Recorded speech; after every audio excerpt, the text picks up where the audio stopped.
Question number 10 है हमारा।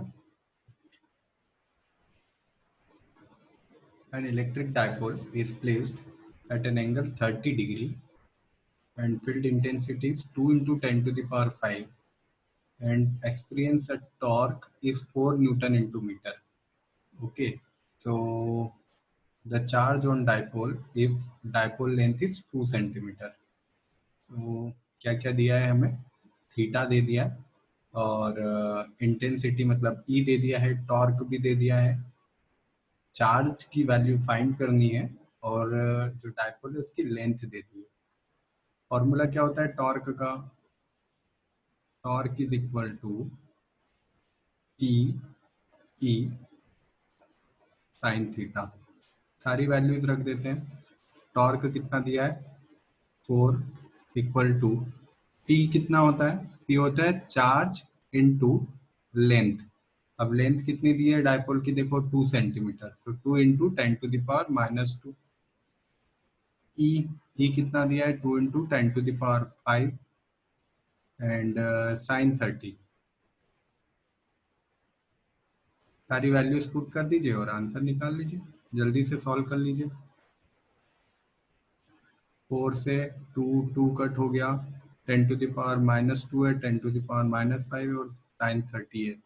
तो साइन 30 की वैल्यू 1/2 रख दें तो 2 इधर आ जाएगा और q into 10 to the power 3 और 2 into 10 to the power -3 is equal to q, मतलब 2 milli coulomb. 10 to the power -3 मतलब कितना होता है? मिली। तो 10 to the power 2 milli coulomb. ये हमारा आंसर आ गया। ठीक है, नेक्स्ट क्वेश्चन देखते हैं क्या आ रहा है। नेक्स्ट क्वेश्चन है question number 11। A conducting sphere of radius r is given a charge q, electric potential and field at the center of sphere. तो देखो कंडक्टिंग स्फीयर के सेंटर पे हमेशा ही इलेक्ट्रिक फील्ड 0 होती है। तो इन्होंने पूछा है electric potential and electric field respectively. तो पहले इलेक्ट्रिक पोटेंशियल देखना है और बाद में इलेक्ट्रिक फील्ड। तो बाद में जिसमें 0 है वो वाले ऑप्शन हमारे सही हो सकते हैं, मतलब बी और डी में से ही हमें काम करना है। दूसरी बात सुनिए, इलेक्ट्रिक पोटेंशियल जो होता है वो थ्रू आउट द रेडियस क्या होता है? कांस्टेंट होता है। थ्रू आउट द रेडियस का क्या मतलब है यहाँ पर कि अगर ये रेडियस है तो आप चाहे इस पॉइंट पे निकालें, इस पे निकालें, इस पे निकालें, इस पे, इस पे, इस पे या स्फीयर के सरफेस पे, सभी जगह पोटेंशियल जो होता है वो होता है 1/4πε0 Q.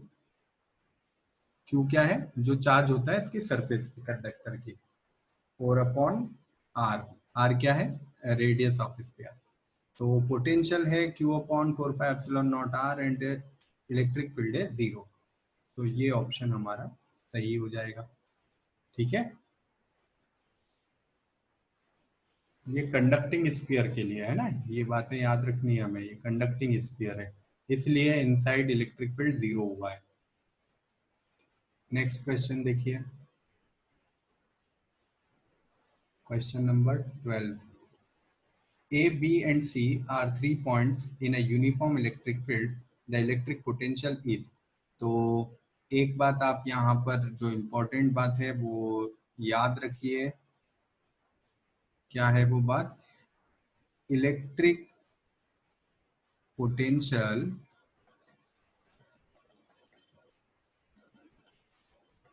Decreases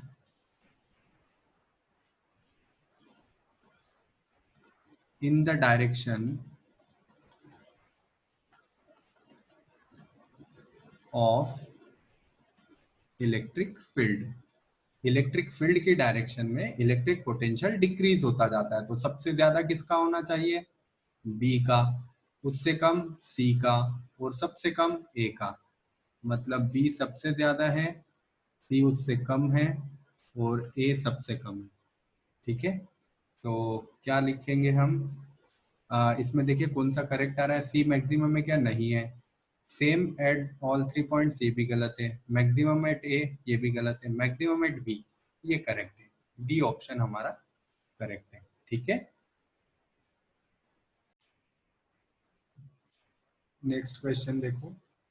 question number 13, a hollow insulated conducting sphere is given positive charge of 10 microcoulomb, what will be electric field at center?